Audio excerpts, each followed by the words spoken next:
Hey everyone, welcome to the channel. It's Robert. Coming at you with another video. This is going to be a short one, I promise. I say that a lot and then it winds up being longer than I anticipated. Anywho, once again, we're going to be talking about the friction zone and the three components that you need that incorporate slow motorcycle riding. Okay, throttle, clutch, rear brake, throttle, clutch, rear brake. These three things together are going to enable you to easily do what you need to do to make U-turns, figure eights, anything on a cone course.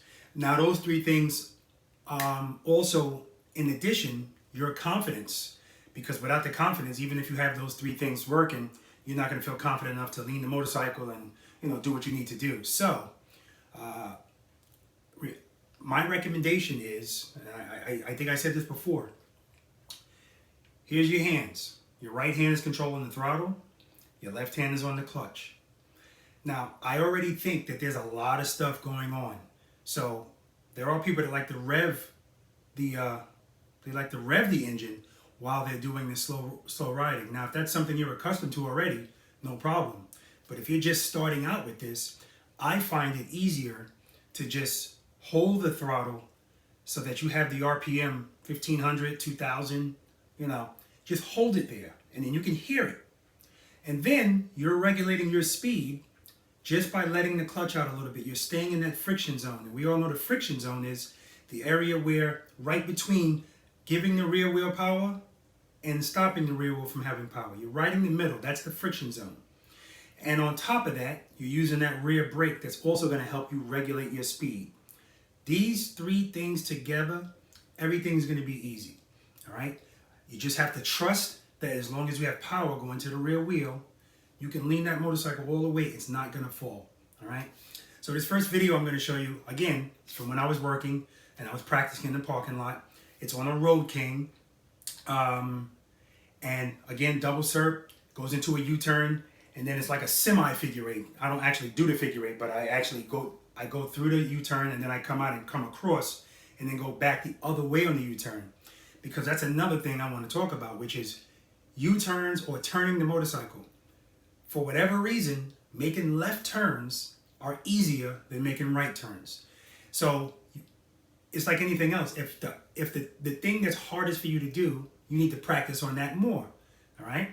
So that's why I came out and came around the other way and made the left turn and then went back through the double circle. Anyway, enough talking about it. Run that tape.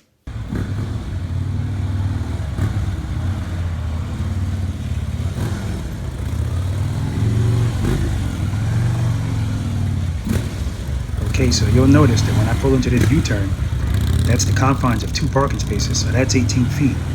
And you'll also notice that over there on the left side, there's no escape. So if I didn't make that first turn, there's no place to go but right into that scooter over there.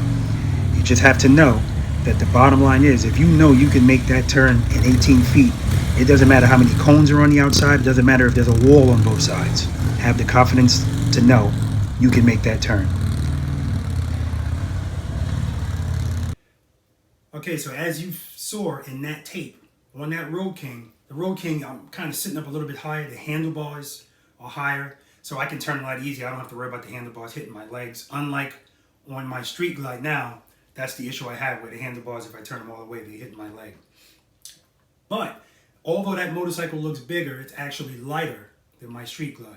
So, but the weight is irrelevant. If you're doing everything that you're supposed to do, you don't have to worry about the weight. Now, I will admit that if you're riding a lighter motorcycle in the figure eight, it's going to be easier. And the reason I say that is, remember I said if you're going to make a left turn, you swing to the left, and then you swing to the right. You're gaining momentum. Now you're ready to make that left turn. The momentum's already there. Makes it a lot easier, right? When you're in a figure eight, the first turn you make, when you first pull into the space where you're going to do the figure eight, same thing. Left, right, momentum, boom. However, once you go around that first turn, turn the head, looking at the X, where the parking spots meet. Once you make that first turn, there's no more momentum after that. So now when you go to make that next turn, You got to jerk the wheel, look, turn. All right? Next turn, jerk the wheel, look, turn. So now you do have to jerk the wheel, so it's not as easy. And of course, if the motorcycle's heavier, that's harder. This is where pulling in the clutch comes in. You're in the friction zone the whole time. But again, whenever you want that motorcycle to turn, you have to take power away from that rear wheel. It's going to make it so much easier to turn the motorcycle, because remember, when there's power going to the rear wheel, the motorcycle wants to stand up. If it wants to stand up, it's not going to be that easy to turn.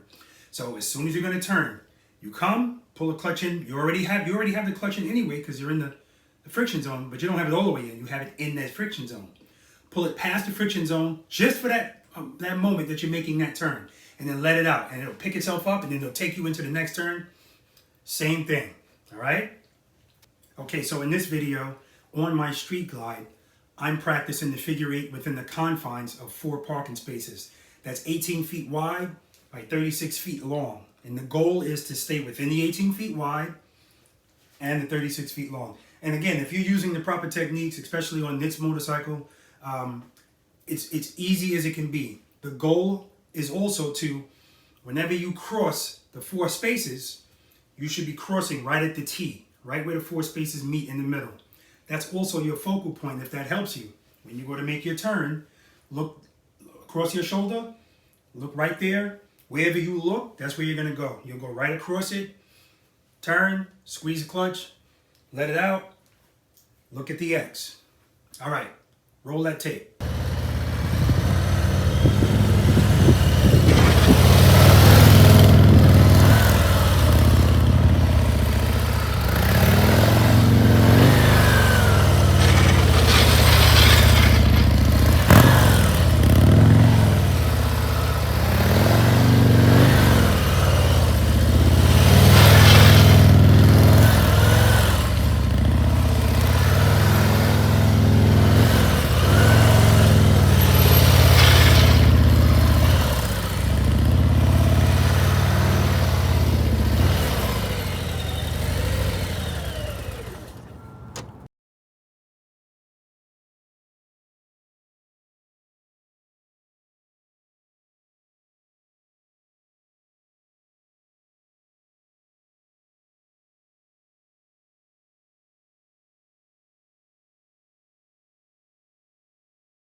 And that's it in a nutshell. So practice, practice, practice. And again, if you're not at that level of confidence or skill, don't start at 18 feet. Instead of doing 18 feet, do 24 feet, do 27 feet, do 30 feet. The point is, as time goes on, it's going to get narrower and narrower. Even when I first go out, I warm up. And when I first start, I'm not leaning the bike as much. But once I get warmed up, because I don't know if you noticed in that video, I did cheat myself at one time, and I took a picture of it, and it was on the last turn. I cheated myself getting ready to make that right turn. I started it too early. I probably left a foot. I was a foot away from that line, and all you need to do is be a foot away from the line, and it's going to affect you on the other side. It didn't put me way over the line, but it put me a little bit over it. I could have stayed within that line if I just leaned the motorcycle more, because when I look back at it, and if you look back at it, you'll see too, you can see daylight under my motorcycle as I make that turn. If you can see daylight, I'm not leaning that motorcycle to the full range that it can lean, which is about 34 degrees. So the more I ride, the lower I lean. You'll hear the board scrape when I'm making a left turn, but you don't hear them scraping when I'm making a right turn. And again, that's what I'm talking about when I say making left turns just seem to be so much easier than making right turns. But once I'm warmed up, they're scraping on both sides, all right? Again, thank you for joining me.